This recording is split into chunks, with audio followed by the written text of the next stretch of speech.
From our newsroom to your classroom, this is CNN Student News. Thank you for spending part of your day with us. I'm your host, Carl Azus. First up, the universe. A group of researchers is exploring theories about how it got started. And it's just like the projects you do in school, except that it involves 10,000 scientists and will cool the testing area down to 271 degrees below 0 Celsius. Okay, a little bit bigger than your science experiments. But, as Atika Schubert explains, the goal of this massive effort taking place in Europe is to learn about something very small, the atom. This is the biggest scientific experiment ever. 14 years and $10 billion in the making. The goal, trying to understand the secrets of the universe by recreating the moments just after the Big Bang. We've got to clearly understand the atoms we're made of, but we've got to understand the stars too, because every atom we're made of was fused from primordial hydrogen in a star which exploded before the sun formed. We're literally the ashes of long-dead stars. This is the Large Hadron Collider, or LHC, affectionately called the Big Bang Machine, at CERN, the European Particle Physics Laboratory near Geneva. The plan, beam particles around 27 kilometers or 17 miles of underground track at nearly the speed of light to smash them together and recreate conditions less than a microsecond after the Big Bang. Massive detectors will try and track down subatomic particles released from the collision.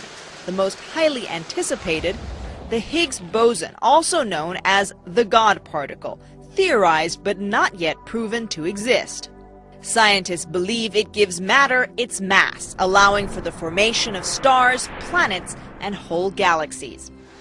Researchers also hope to find evidence of new particles, new dimensions, and possibly the elusive dark energy and dark matter that scientists believe make up most of the universe. There are detractors. On YouTube, you get this. Some fear the experiment will create a black hole that will swallow the Earth. But CERN says this will not happen. Scientists say a microscopic black hole is possible, and this is what it might look like. But it would be too small and too unstable, winking out of existence in a matter of seconds. Critics also question what they see as astronomical billions of dollars in costs. But for many physicists, there is no question. I think you are culturally deprived if you can't appreciate the amazing chain of events that led from some mysterious beginning 13 or 14 billion years ago through atoms, stars, galaxies, planets, and biospheres. Understanding how the universe works, these scientists believe is worth the cost and the risk. Atika Schubert, CNN, Geneva. Time for the shout out. The experiment you just heard about is taking place at minus 271 degrees Celsius. What is minus 273 degrees Celsius better known as? If you think you know it, shout it out. Is it absolute zero, critical mass, sub-zero, sublimation point? You've got 3 seconds. Go!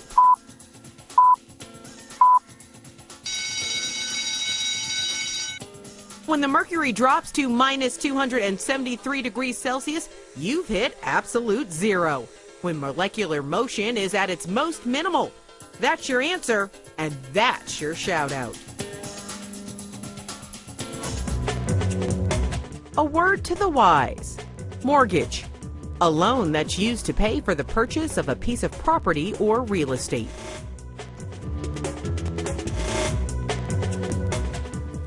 The way a mortgage works is that the borrower, the person who's buying the property, gets the mortgage from a business. It could be a bank or an online lender. But a lot of times, loans come from a mortgage company like Fannie Mae or Freddie Mac. In fact, those two are the biggest lenders in the U.S. But thanks in part to struggles in the housing market, they ain't doing so well. That's why the government is getting involved. Fannie Mae and Freddie Mac are two corporations that were in control of many American mortgages. Now the government's in control of them. Here's why. Fannie Mae and Freddie Mac were losing money. So what? Don't other corporations lose money and not get government help? Yes, but consider this. These two controlled more than half the mortgages in the U.S. We're talking trillions of dollars in home loans. As many of you know, the U.S. housing market is not in good shape. And if one of these corporations went out of business, the entire economy could have taken a hit. Fannie Mae and Freddie Mac are so large and so interwoven in our financial system that a failure of either of them would cause great turmoil in the financial markets here at home and around the globe. What kind of turmoil? For starters, it could get harder for Americans to get home loans, car loans, credit cards, and loans to build new businesses. All of these things make the economy tick, so the government is stepping in to try to help out. Pros of the takeover: it gives investors a feeling of security. With government support, there's less of a threat that Fannie and Freddie would go out of business. It could also lead to lower mortgage rates, which could encourage many people to buy homes. And if demand for homes goes up, so do home prices, and that's also good for the economy. Now the cons. This could cost the government some serious dough, $200 billion if things don't go well. And you and I could pick up the bill as it comes out of U.S. tax revenue. It also could be only a temporary solution if the housing market doesn't bounce back as hoped.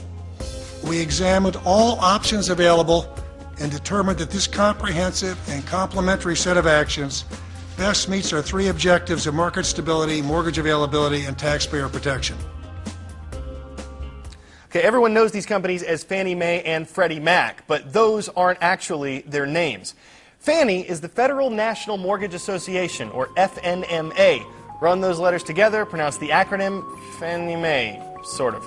Similar deal with Freddie. Full name, the Federal Home Loan Mortgage Corporation, or FHLMC. Freddie's a take on the word federal, and Mac comes from MC. Okay, switching gears now. A new exhibit in Germany is offering visitors a vision of a remade Berlin. Adolf Hitler, who helped plunge the planet into World War II, wanted to drastically change his country's capital after the war ended. Turns out his plans began to take shape underground. Frederick Pleitgen journeys beneath the streets of Berlin to give us a glimpse. From the outside, it looks like just another manhole, but there's more here than meets the eye. We're going into Hitler's secret underground world.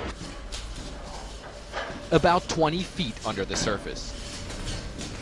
We wade through blood-red water colored by rust. These are the remnants of one of the most awesome building projects of all time. This was a highway tunnel for 3 lines. This tunnel was built in 1938.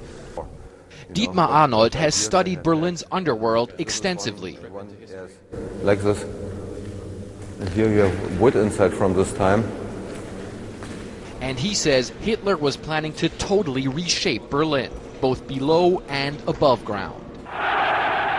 With crowds cheering him on at the height of his power, Hitler wanted to turn the German capital into a monument to himself, the center of what would be his global Third Reich. Here's a model of what it would have looked like, currently on display. Long, wide avenues lined with massive representative buildings. The project's name, Germania. You know, a model can never really depict how gigantic, how impressive all of this was going to be. But have a look at this building right here. And this is that same building in real life. Germany's very large House of Parliament, the Reichstag. The architect had total freedom to redo the entire city. There were no limits, says the head of the exhibition. And he says that means total access to slave labor. We are sure here was slave workers in this tunnel. Because the stairs are in such bad shape, they're so dented. Normally this looks like really old, you know. You need a lot of people that you can find this kind of traces here. So they used a lot of slave labor for this. I'm sure. Germania's construction was halted in 1943 without much work being done as the war took its toll on Berlin. In the end, Hitler was defeated and Germany's capital lay in ruins. Now, what's left of Hitler's vision is buried deep under the city. Fred Pleitgen, CNN, Berlin. Before we go, a family trip gets swept away. Walter Marino, whom you see here, and his son, who is autistic, name is Chris, they're back on dry land after treading water for more than 12 hours in the Atlantic Ocean. The strong current pulled Chris out to sea on Saturday. When Walter jumped in to save him, current got him too. This pair floated separately for more than half a day. Thankfully, they were both found and are now in good shape. That is where today's show washes up. Y'all have a great day.